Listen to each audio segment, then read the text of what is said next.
Hi, and welcome to another episode of Hot Takes with me, the Silver Fox. It's going to be a very busy day. I've got lots of stories that I'd like to get through. Don't know if I'll get through them all. But I thought I'd start with Nicola Sturgeon. Now, she had what appears to be a very cleverly and carefully choreographed arrival at the conference. It was almost stage managed, and she claimed that she's not there in any capacity other than an MSP. But that's quite clearly wrong.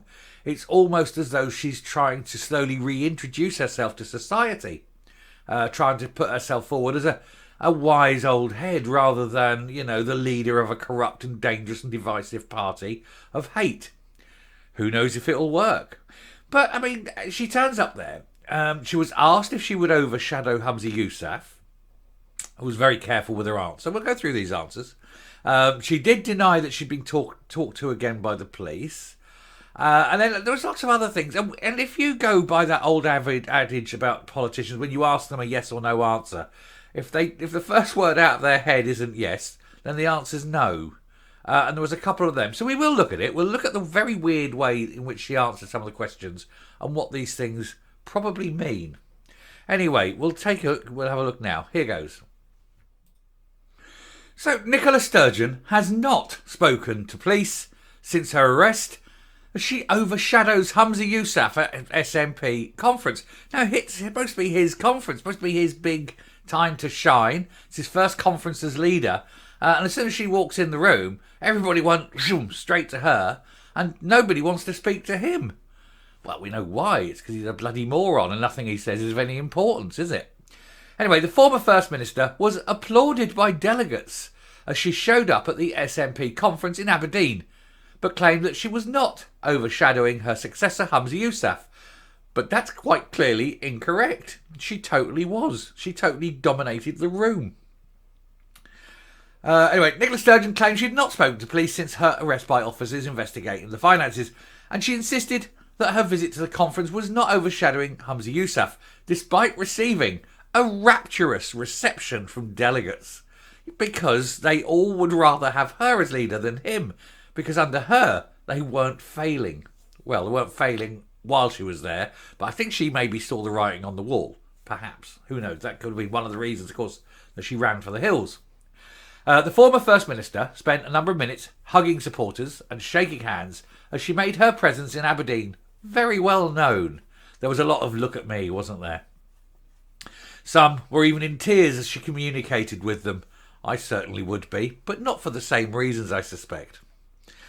She answered questions from journalists about her position on the SNP's new independence strategy after her de facto referendum idea was scrapped by her party, and insisted she was happy with the direction of travel they are going in. I'm going to be honest here and say I'm happy with the direction of travel they're going in, because that direction is very much down, and that's a good thing.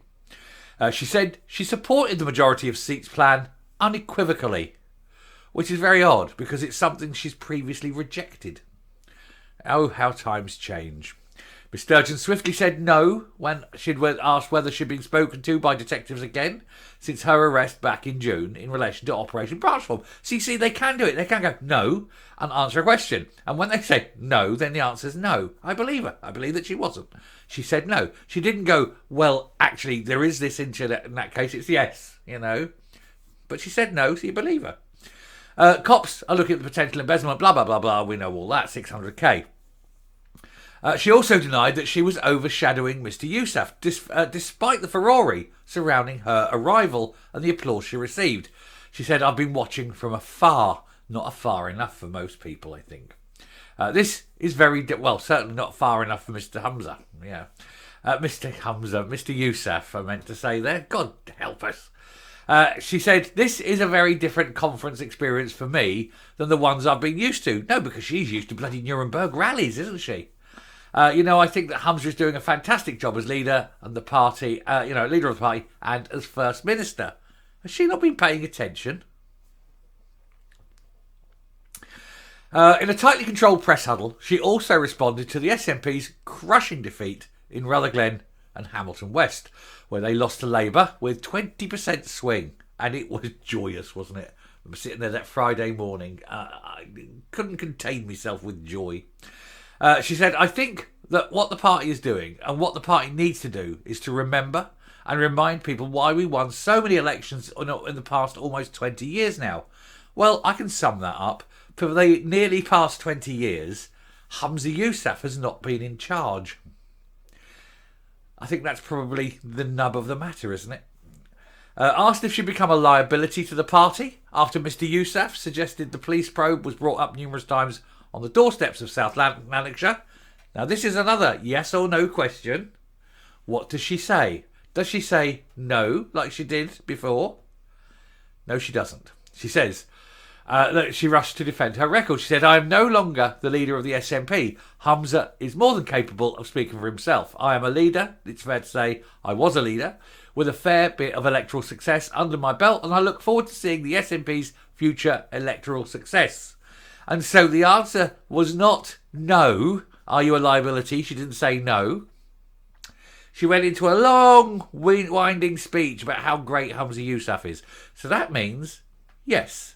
Yes, she is a liability, and she knows it. But also, a little line come in. I don't know if it was a Freudian slip or something. She says, I am a leader. Not I was a leader. She did correct it to I was a leader, of course. But she said I am a leader, which to me means she's still got her hand up her glove puppet and is, sitting there controlling him. One question was asked about her decision to set up a new limited company to deal with the proceeds of her book deal, which is worth £300,000. The business means she'll be able to dodge some taxes when being paid by Pan Macmillan. And now she was the one that stood there and said she needed to clamp down. They wanted to avoid, tax avoidance. Tax avoidance is perfectly legal, but she was the one who said, need to cut down on it. She's not evading taxes, actually. Let's be clear with it. It's not tax evasion. It's quite a legal thing to do to avoid tax. But it's the thing that she said she wanted to clamp down on. And now she's doing it because all of a sudden it's her money. What a hypocrite. She refused to say whether the profits from the autobiography would go to charity. And as she said that she's concentrating on writing a book right now and that she'll discuss this at a later date.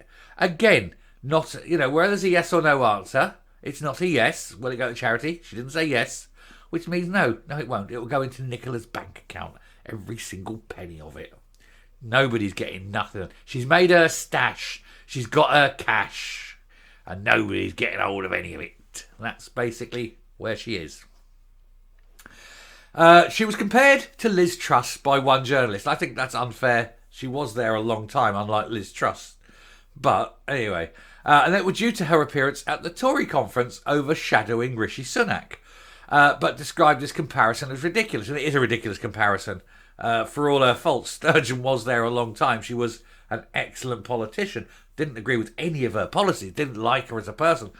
But as a political person, as a player, she was undoubtedly very good. As a politician, she was a good politician. Terrible politics, terrible decisions, hate-filled, divisive. But when it came to playing the game, she was very good at it. Liz Truss, not so much. Alienated everybody. Went too far too fast. Piecemeal, snip, snip, snip, slice, slice, slice. That's how you get things done. Her appearance in Aberdeen was described as deeply strange by Tory MSP Stephen Kerr. He added that it shows the character of the SNP that Nicola feels the need to announce the exact moment of arrival to ensure a gaggle of clapping delegates. Maybe it's a tactic to get the press away from the utter nonsense being spouted in the main hall. Now, I used to work years and years ago, when I was a young man, I used to work for a company. It no longer exists now, but that's got nothing to do with me.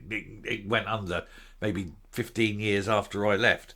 But I worked for this company, and the boss would always ring in, the office manager, about half an hour, 40 minutes before he was going to turn up.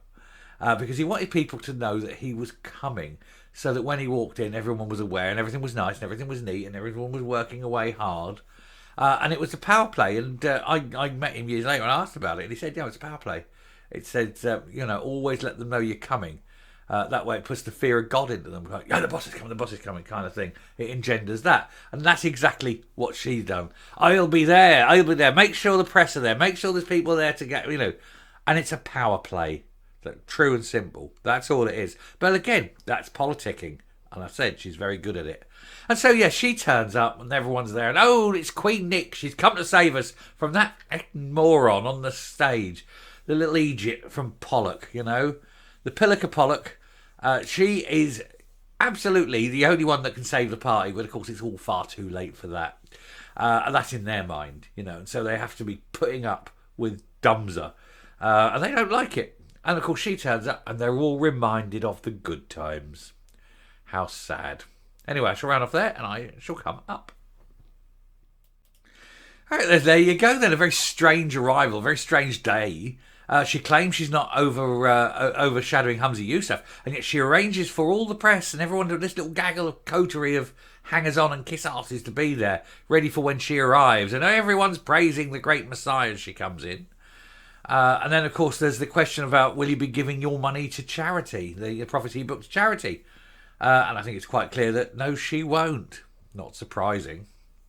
What a hypocrite, though. What an absolute hypocrite. But still, at least she's gone. But I like the admission that she's still the leader. Well, maybe. I think we all know, don't we? Pinocchio on the stage. All the lies coming out. And he's not very good, is he? He's not. She must be looking on with shame. I mentored him, and look what he's doing, Anyway, I shall stop there. Thank you very much for watching. Hope this has been informative. Do please hit the subscribe button. Please press the like button. And until next time, stay safe, stay well, and I'll be speaking to you later.